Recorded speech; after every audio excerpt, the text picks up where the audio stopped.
নমস্কাৰ, মই আবৃত্তি কৰিব বিচৰা কবিতাটোৰ শিৰোনাম বোৱাৰী। কবি ভগ্ন হৃদয় ইছলাম। দেউতা, তোমাৰ ৰাণীৰ দৰে ছোৱালীজনী আজি বোৱাৰী হ'ল। জানানে দেউতা, এই নতুন ঘৰখনত মোৰ ইচ্ছা অনিচ্ছাৰ কোনো দাম নাই। গোটেই দিনটো ঘৰৰ সকলোৰে ইচ্ছা পূৰণতেই ব্যস্ত থাকিব লগা হয়। আগতে মই ভুল কৰিলে মা আৰু তুমি মৰমেৰে সকলো বুজাই দিছিলা, কিন্তু এতিয়া দেখোন সকলোবোৰ ওলোটা। দেউতা, তোমাৰ মনত আছেনে মা, মই যেতিয়া বেছি দেৰিলৈকে শুই থাকিছিলো আৰু তুমি মোক মাতি মাতি মোৰ ৰুমলৈ গৈ মোৰ মূৰত তোমাৰ কোমল হাতৰ পৰশ বুলাই কৈছিলা, মাজনী তোমাৰ গা বেয়া নেকি? তেতিয়া যে মোৰ কিমান ভাল লাগিছিল। কিন্তু আজি মোৰ গা বেয়া হলেও কাৰো পৰা অকণমান যত্নও নাপাওঁ মা। এতিয়া মোৰ সঁচাকৈ গা বেয়া হলেও মই অভিনয়হে কৰা হয় মা। দিনটো কৰ্মব্যস্ততাৰ পিছত এখন্তেক জিৰাবলৈ বুলি ৰুমলৈ গলেও এতিয়া প্ৰশ্ন কৰা হয়, কিহৰ ভাগৰ ইমান এই সৰু সৰু কামবোৰ কৰোঁতে। দুপৰীয়া অন্নমুঠি গ্ৰহণ কৰি অলপ শুই দিওঁ ভাবিলেও এতিয়া আৰু জীয়ৰীকালৰ দৰে মই মন গলেই শুব নোৱাৰো মা। এইবোৰ কথা ভাবিয়েই কেতিয়াবা দুচকু সেমেকি উঠে। কিমান মৰমেৰে আদৰেৰে তোমালোকে যে মোক ডাঙৰ কৰিলা, এতিয়া কাৰোবাৰ মৰমৰ মাত এষাৰ শুনাটো যেন সপোন হৈ পৰিছে মা।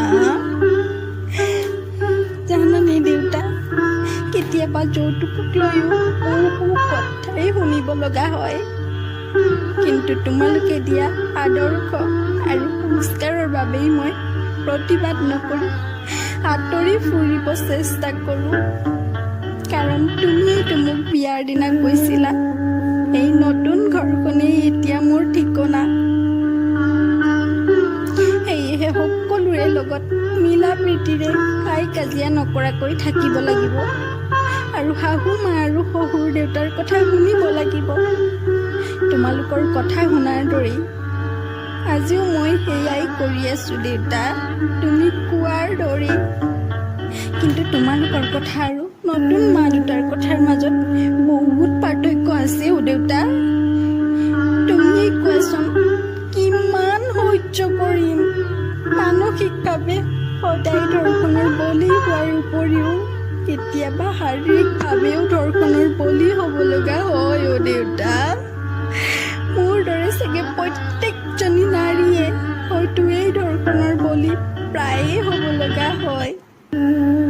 তেওঁলোকে চাগে কত ৰাতি মোৰ দৰে চকু পানী টুকি পাৰ কৰিছে। এতিয়া ভালকৈ বুজিছো দেউতা, এজনী ছোৱালীক ৰাণীৰ দৰে ৰাখিম বুলি হয়তো বহুজনে প্ৰতিশ্ৰুতি দিব পাৰে, কিন্তু এজনী ছোৱালীক সকলো ইচ্ছা পূৰণ কৰি ৰাণীৰ দৰে ৰখাৰ ক্ষমতা কেৱল এজন দেউতাকৰহে থাকে। জীয়ৰীকালত ভাবিছিলো মোৰ হ'ব লগা শহুৰ শাহু নিজৰ মা দেউতাৰ দৰে মৰম কৰিম, এজনী ছোৱালীৰ দৰে যত্ন ল'ম তেওঁলোকৰ। তেতিয়া তেওঁলোকেও মোক নিজৰ জীয়ৰীৰ দৰে মৰম কৰিব। কিন্তু মই হাজাৰ বাৰ চেষ্টা কৰিও তেওঁলোকৰ মন জয় কৰিব পৰা নাই দেউতা।